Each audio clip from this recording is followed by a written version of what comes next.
Letatus sum et disque dicta submiti in domum Domini divimus.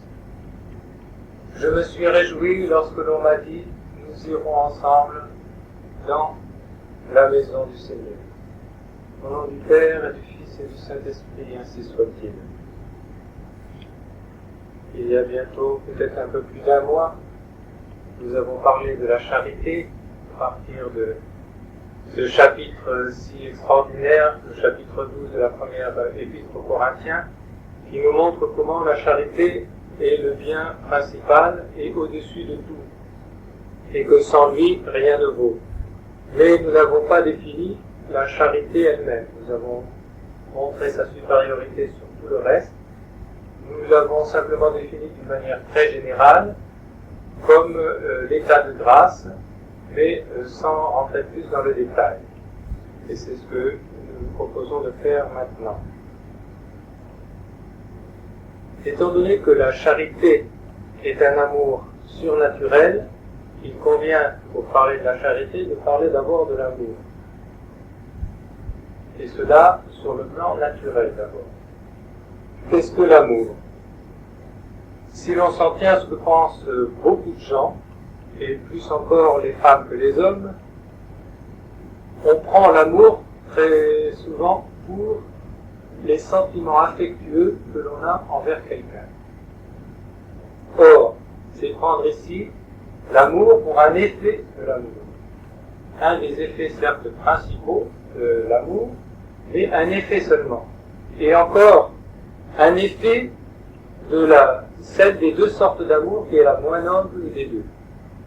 Voyons donc quelles sont ces deux sortes d'amour. Eh bien, il y a d'abord l'amour de concupiscence, mais dans le bon sens de ce terme, ou l'amour de convoitise, et ensuite l'amour de bienveillance. L'amour de concupiscence, c'est celui que nous avons en quelque sorte pour nous-mêmes. Nous désirons pour nous-mêmes un bien que nous recherchons. L'amour de bienveillance, c'est celui que nous désirons pour autrui. C'est le bien que nous désirons pour autrui. Si cet amour de bienveillance ne donne pas de retour, c'est-à-dire que si la personne que nous aimons n'a pas de correspondance à notre amour, c'est un amour de simple bienveillance. Si au contraire, il y a un retour de la personne aimée et une correspondance, à ce moment-là, c'est un amour d'amitié. Si cet amour d'amitié est simple, c'est-à-dire que j'aime plusieurs personnes de cet amour d'amitié sans en préférer l'une ou l'autre, c'est un amour de simple amitié. Si au contraire, par choix délibéré, je préfère une telle à beaucoup d'autres, c'est un amour d'amitié de dilection.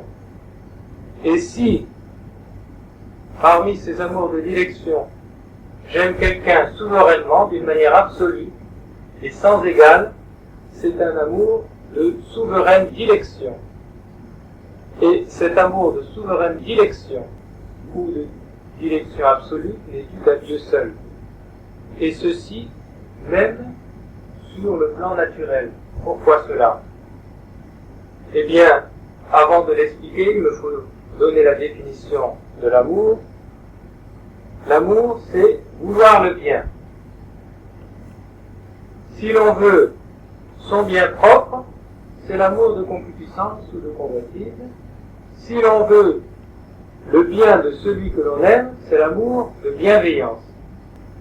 Par conséquent, si je cherche le bien d'autrui, c'est de cette manière que je l'aime d'amitié. Si dans autrui je cherche mon propre bien, c'est de cette manière que je m'aime à travers l'autre, et c'est l'amour de convoitise. Eh bien, quand ce qui concerne l'amour de convoitise, et même l'amour d'amitié, le bien que je peux vouloir le plus grand, c'est le souverain bien. Je ne peux pas vouloir pour moi autre chose de plus grand que le souverain bien. Et par conséquent, si mon esprit est ordonné comme il faut, même sur le plan seulement naturel, je ne dois avoir l'amour de dilection souveraine que envers Dieu, parce que Dieu seul est le souverain bien. Ceci sur le plan naturel, mais sur le plan naturel, non dévié par le péché originel. Car maintenant, avec le péché originel, les données sont autres. Le péché originel, ça a été un péché mortel, et par le péché mortel, on fait un acte par lequel on se préfère à Dieu. Et donc Adam a fait un acte par lequel il s'est préféré à Dieu. Et il a détruit en lui la charité que Dieu y avait mise. Dieu avait mis en lui la charité, il avait été créé dans la justice originelle, ce qui est au-dessus de la nature, mais c'est un don qui lui avait été fait dès le départ. Et par cet acte, le péché originel, il a détruit la charité. Et il a même vicié sa propre nature. Et une fois qu'il s'est placé au-dessus de Dieu, il lui reste encore à l'homme la tendance d'aimer Dieu plus que tout, même sur le plan naturel, mais avec les effets du péché originel, il y a un obstacle, et continuellement il est porté à s'aimer plus que Dieu. Et ce caractère vicié, et bien dans l'Antiquité, on voit que sans la grâce de Dieu, personne n'a réussi à le surmonter. Et c'est pourquoi Dieu est venu, il s'est incarné, il est mort sur la croix pour pouvoir nous délivrer de cet état de perdition. Et c'est en raison des mérites infinis qu'il a acquis par son incarnation et sa mort sur la croix que nous pouvons être à nouveau appelés à l'état de la charité, que nous allons expliquer maintenant. Qu'est-ce que la charité? La charité est une vertu surnaturelle, théologale, par laquelle nous aimons Dieu pour lui-même, par-dessus toute chose, et notre prochain comme nous-mêmes pour l'amour de Dieu.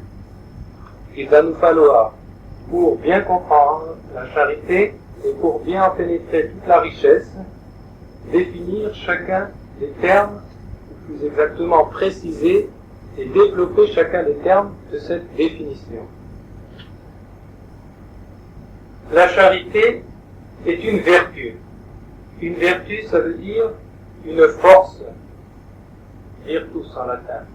Ça veut dire une inclination habituelle au bien.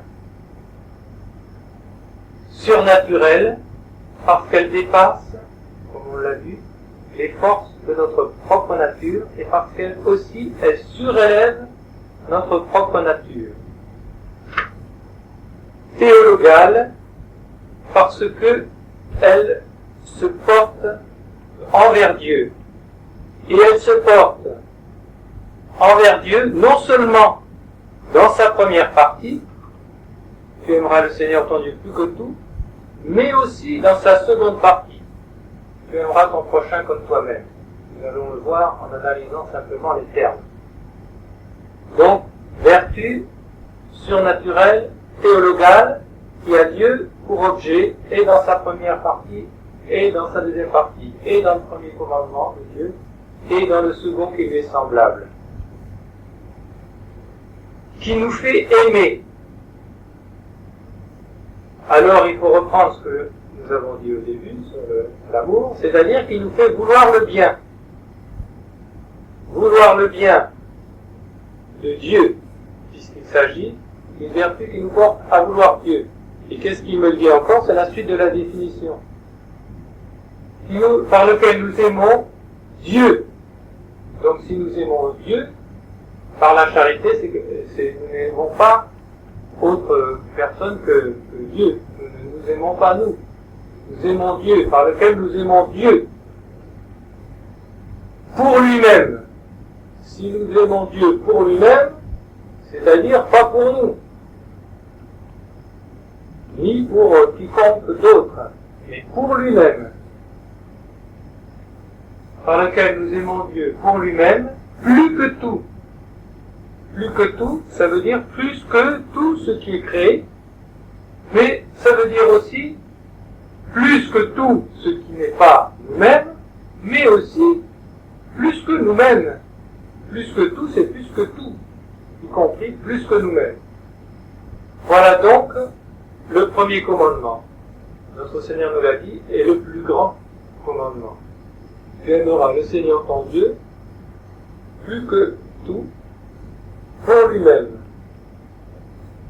Et ton prochain comme toi-même pour l'amour de Dieu. Puisque nous aimons Dieu pour lui-même dans cette première partie. Ça veut dire que c'est un amour d'amitié que nous avons envers Dieu. Pourquoi un amour d'amitié? Parce que nous voulons le bien d'autrui. Et pourquoi d'amitié? Parce que c'est pas un amour de simple bienveillance, étant donné que Dieu nous a aimés le premier. Et par conséquent, nous ne faisons que lui rendre amour pour amour. Et quand il y a correspondance, il y a amour d'amitié. C'est Dieu qui nous a d'abord aimés d'un amour de simple bienveillance. Et nous ne pouvons qu'en retour l'aimer d'un amour d'amitié. Car la correspondance est liée toujours de la part de Dieu.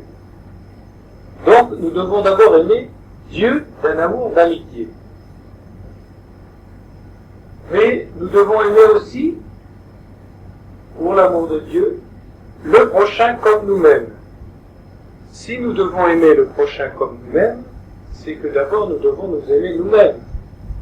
On ne peut pas aimer quelqu'un comme soi-même si on ne s'aime pas soi-même. Et c'est ce qui nous fait comprendre que charité bien ordonnée commence par soi-même. Le prochain, eh bien, le prochain c'est ce qui nous est proche. Et il n'y a pas quelqu'un qui est plus proche de moi-même que moi-même. Par conséquent, je suis mon propre premier prochain. Et ensuite, quel est mon prochain? Eh bien, c'est celui qui m'est le plus proche. Celui qui m'est le plus proche, d'abord, sur le plan surnaturel. Et cela, c'est ce que saint Paul appelle les domesticos fidei, c'est-à-dire ceux qui sont fidèles. Je dois donc d'abord exercer la charité sur les domesticos fidei. Puis le prochain, ce sont ceux qui me sont le plus proches sur le plan naturel, c'est-à-dire ceux qui me sont unis selon la chair, mes parents, mes proches parents. Et il est évident que si ces parents sont aussi des domesticos fidei, eh bien, ça fait un double lien pour moi, pour les aimer en premier, ça fait une double proximité. Une proximité d'abord spirituelle, en tant qu'ils sont fidèles, et une proximité selon la chair, ça fait un double lien. Et donc, s'ils sont fidèles, c'est avant tout sur eux que doit s'exercer ma charité. Et puis après les domesticos fidei et les gens qui nous sont unis par les liens de la chair, eh bien, il y a ceux que nous côtoyons. Le prochain, c'est celui que je côtoie tous les jours. Et ceux, surtout, que je côtoie d'une manière habituelle d'abord, d'une manière fréquente. Et en dernier lieu, le prochain, c'est celui, tous ceux sur qui je peux avoir une influence, qu'ils soient proches ou éloignés, surtout avec la possibilité de leur écrire ou de leur téléphoner. Par conséquent, ils ont une certaine proximité, donc tous ceux sur qui mon influence peut s'exercer. Voilà mon prochain. Nous avons donc dit que le premier prochain, c'était nous-mêmes. Et nous en sommes là au deuxième degré de la charité. Et on va montrer qu'il y a un lien entre le premier et le deuxième. Tu aimeras ton prochain comme toi-même pour l'amour de Dieu. C'est donc pour l'amour de Dieu que je dois m'aimer d'abord moi et que je dois aimer le prochain. Si c'est pour l'amour de Dieu, c'est pour le bien de Dieu. C'est donc par amour d'amitié envers Dieu que je dois m'aimer moi-même et que je dois aimer mon prochain. Or, m'aimer moi-même, me porter un amour de bienveillance à moi-même, ça revient à l'amour de concupiscence, c'est-à-dire désirer pour moi le bien. Par conséquent, l'amour de concupiscence que je vais avoir sera soumis et découlera de l'amour d'amitié que je dois envers Dieu.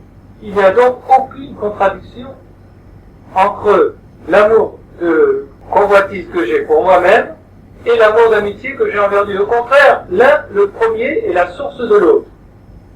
Du moins, du vrai amour de soi.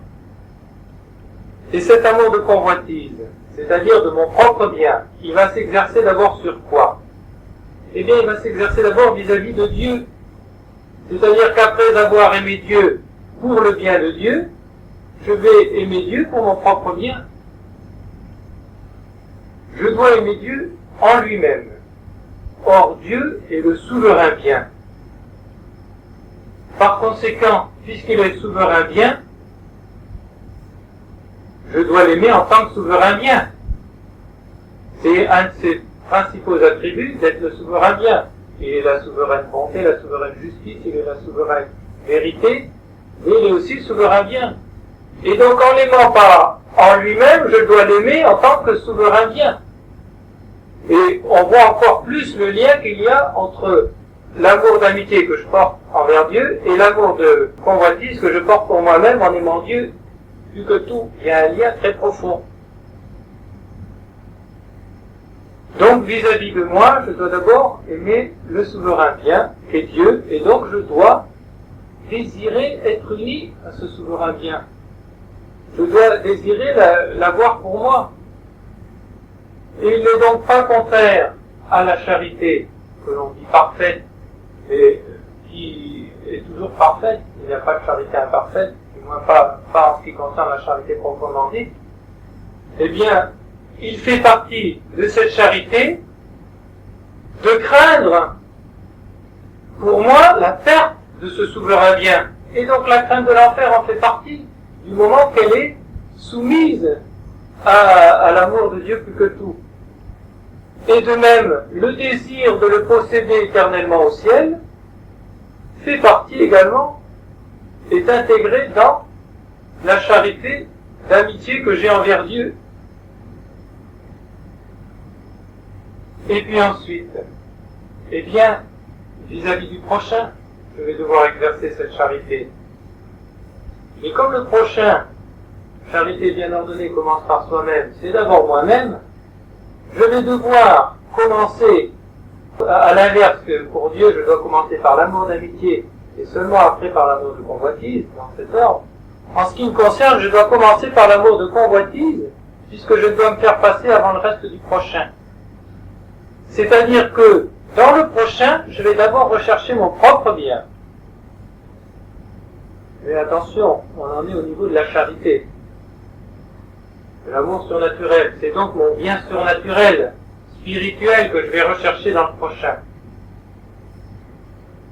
Eh bien, reprenons la liste. Nous avons dit que celui qui nous était le plus proche, c'était d'abord sur le plan spirituel, les domesticos filii, ceux qui ont la foi, les fidèles.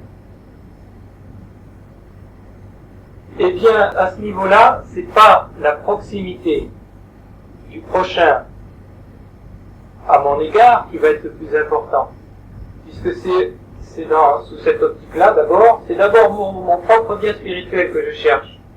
Ce qui va être important, c'est le prochain qui va pouvoir me donner le bien spirituel le meilleur, puisque c'est mon propre bien que je cherche pour l'instant. Je vais donc d'abord m'adresser à ceux qui sont le plus à même de me donner le bien spirituel le meilleur. Et dans un deuxième temps, va jouer aussi la proximité, en ce sens que ceux qui sont plus proches de nous peuvent plus facilement nous faire du bien que ceux qui nous sont éloignés. Eh bien, sous ces deux aspects, les premiers à qui on va devoir s'adresser, pour notre propre bien, ça va être la très sainte Vierge Marie, les anges et les saints. Car, sur le plan spirituel, en dehors de Dieu, je vous rappelle qu'on est ici au 2e degré de la charité, eh bien, ceux qui nous sont le plus proches sur le plan spirituel et surnaturel, c'est la très sainte Vierge Marie, les anges et les saints. Et par conséquent, je vais d'abord rechercher mon bien spirituel envers la Très Sainte Vierge Marie, ou auprès d'eux, de la Très Sainte Vierge Marie, des anges et des saints. Et donc je vais les prier, je vais les louer, les honorer, et voilà sur quoi va d'abord s'exercer ma charité. Ma charité, c'est de convoitise, pour mon propre bien.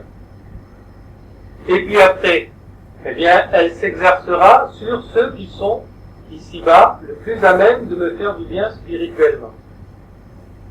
Et puis après, eh bien, sur ceux qui sont le plus proches de moi, et le plus proche, donc ceux qui peuvent le plus facilement me faire du bien spirituel.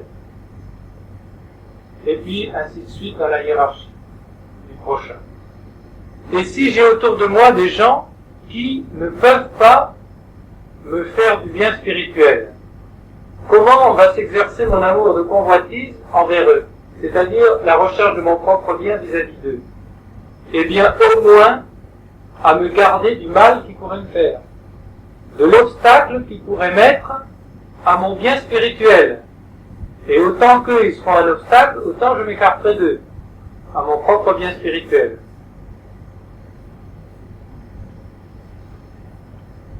Ensuite, une fois que j'aurai rempli d'abord, selon l'ordre hiérarchique, mes devoirs envers Dieu, puis mes devoirs envers moi-même, le premier prochain, je dois remplir les devoirs vis-à-vis de mon prochain autre que moi-même. Et là, ça sera pour le bien d'autrui. C'est le bien d'autrui que je vais chercher. Et donc à ce deuxième niveau, ça sera la charité de bienveillance à nouveau. L'amour de bienveillance que je vais devoir exercer sur le prochain. Eh bien, là encore, on va respecter le même ordre. D'abord, les domesticos filii, ceux qui nous sont le plus proches sur le plan surnaturel. Et là encore, bien que ce soit que d'une manière accidentelle, c'est-à-dire uniquement vis-à-vis de nous, ou des gens qui sont sur la terre ici-bas, je vais d'abord rechercher le bien spirituel de la Très Sainte Vierge Marie, des anges et des saints.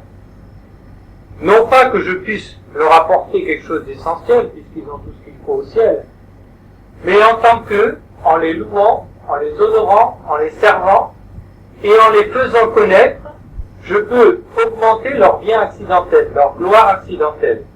Et c'est donc avant tout vers eux aussi que je vais exercer ma charité d'amitié vis-à-vis du prochain. Et puis, parmi les domesticos fidei, ceux qui sont le plus proches de Dieu, les amis de Dieu les plus proches, et donc ceux sur lesquels doit s'exercer d'abord ma charité d'amitié, et ceux qui en même temps ont un besoin vraiment pressant de notre secours, ce sont les saintes âmes du purgatoire. Et par conséquent, quant au rapport d'amour d'amitié, pratiquement ceux sur qui doivent d'abord se porter ma charité de bienveillance et d'amitié, c'est envers les âmes du purgatoire. Et puis ensuite, ça sera les domesticos filii qui sont ici-bas, d'abord ceux de ma famille, et ensuite les autres. Et puis, pour le reste de mon prochain, eh bien, il en sera de même. Je vais essayer, dans la mesure du possible, de leur faire tout le bien spirituel que je peux. Recherchant à ce niveau-là, ce second niveau, non plus mon propre bien, mais le leur. Et selon la formule de Saint Bernard, la meilleure façon de le faire, c'est de me faire aimer pour faire aimer notre Seigneur. Et donc de me rendre aimable, de faire tout ce que je peux pour faire du bien à ces âmes, de façon à les attirer vers le souverain bien. Puisque, encore une fois, je ne pourrais pas vouloir pour le prochain quelque chose de mieux que ce que je veux pour moi-même, je dois l'aimer comme moi-même, et ce que je veux pour moi-même de plus grand, c'est le souverain bien. Donc, je travaillerai avant tout à ce que les âmes qui sont autour de moi puissent aussi obtenir le souverain bien. À tous ces niveaux, cette charité, cet amour, cette volonté du bien ne doit pas être une simple velléité. elle doit être une volonté efficace qui donc produit des effets. Elle ne doit pas seulement être intérieure, mais elle doit être aussi extérieure. Elle ne doit pas seulement consister en des prières, des sacrifices, mais elle doit aussi consister dans des actes de bonté et aussi dans l'instruction des autres pour leur faire connaître Dieu et leur faire aimer autant qu'on le peut. Voilà donc en ce qui concerne tous les degrés de la charité, et où l'on voit très bien que le désir du ciel, la crainte de l'enfer, ne font pas d'eux-mêmes partie d'une charité qui serait imparfaite, ils font partie de la charité tout court. Cependant, ils sont plus particulièrement les objets de l'espérance. C'est l'espérance qui me fait avoir confiance en la miséricorde de Dieu et qui donc me fait désirer le ciel. Alors, où l'espérance est informée par la charité, et alors c'est ce qu'on appellerait la charité parfaite, où l'espérance n'est pas informée par la charité, et c'est à cela qu'on pourrait comparer l'attrition. La contrition et l'attrition, il faut les distinguer de l'état de charité. Ce que je viens de décrire, c'est la vertu de charité, c'est-à-dire l'état habituel de charité. Or, quand on parle de contrition et d'attrition, on ne parle pas d'un état, mais on parle d'acte de contrition ou d'acte d'attrition. C'est-à-dire que dans le moment où je regrette un péché, si je le regrette dans cet acte même, avant tout, parce que j'ai offensé Dieu, parce que je lui ai déplu, parce que j'ai au cœur le désir de lui plaire au-dessus de tout, alors là c'est la charité qui l'informe au premier chef, et c'est donc un acte de contrition. Si dans l'acte que je fais, je pense surtout à la crainte des châtiments ou au désir des récompenses, là, c'est pas dans cet acte-là la charité de Dieu plus que tout qui est première, mais c'est mon amour de convoitise qui est premier. Alors, dans cet acte même d'attrition n'est pas incompatible avec l'état de charité habituel. Il s'agit d'un acte passager, autrement dit.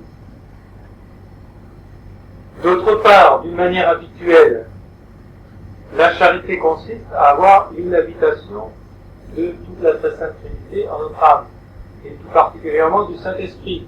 Et en quelque sorte, c'est le Saint-Esprit qui, à travers nous, aime Dieu plus que tout. Puisque c'est un acte surnaturel qui n'est pas possible à notre seule nature, c'est en quelque sorte par la vertu du Saint-Esprit que nous aimons Dieu plus que tout, et en quelque sorte, c'est donc à travers nous, c'est le Saint-Esprit qui aime Dieu plus que tout. D'où l'état habituel de charité peut exister avec un acte d'attrition. Si on prend maintenant le péché mortel, c'est-à-dire quelqu'un qui a perdu l'état de grâce, à ce moment-là, il n'a plus l'état de charité. Et par conséquent, il ne peut plus que émettre un acte de charité, de contrition, ou un acte d'attrition, c'est-à-dire simplement pour son propre intérêt.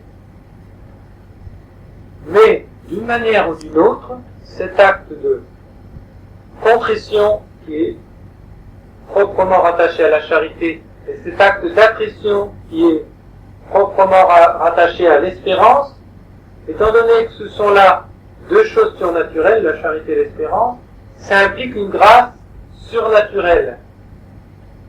Dans les deux figures de cas, on a donc besoin de la grâce de Dieu.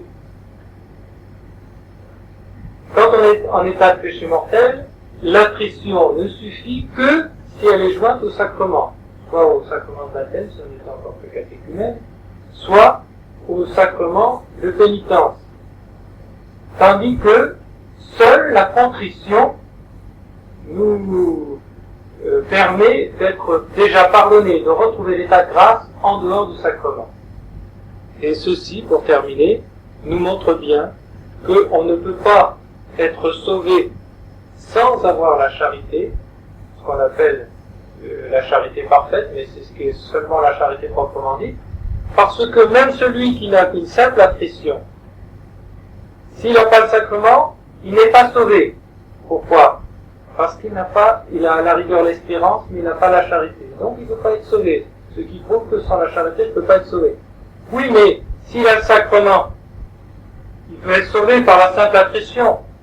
Oui, il peut être sauvé par la simple attrition parce que le sacrement va le justifier et va lui rendre par le fait même l'état habituel de charité parfaite. Et par conséquent, il ne se sauvera pas sans la charité parfaite. Voilà donc la doctrine catholique sur la charité, sur les 2 premiers commandements, qui nous montre qu'il n'y a là aucune contradiction, mais que tout est lié, et c'est pourquoi saint Paul appelle la charité le lien de la perfection. Au nom du Père, et du Fils et du Saint-Esprit, ainsi soit-il.